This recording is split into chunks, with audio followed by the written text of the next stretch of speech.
you couldn't even sort these things out a few years ago or a few decades ago.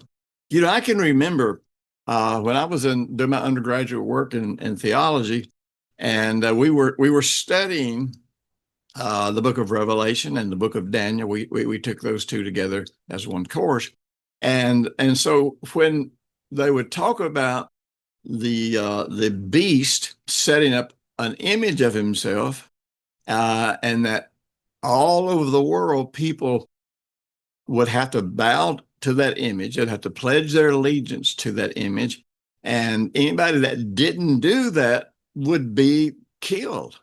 And I'll tell you, I can remember we spent an incredible amount of time. A lot of times, the students, when we would go take our break and chill a little bit, but between classes, we sat around and talked about this stuff because we could not fathom what kind of, when you think about an image, you think about a statue. What kind of a statue is going to be set up where everybody in the world is going to be under surveillance? What kind of, how in the world is this going to happen? And how in the world is something, whatever this is, a statue, this image, or how is it going to be able to kill people all over the world that do not pledge their allegiance to the beast and to the Antichrist?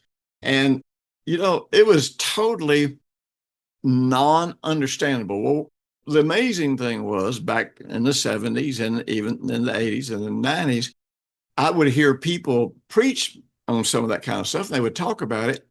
And I wish they had been gracious enough to say, I have a theory about the image of the beast. I have a theory about the mark of the beast. I have a theory about all of these things. And I would hear people teach and preach things that honestly, even then I knew that sounds really good, but it can't be right. Cannot absolutely be right.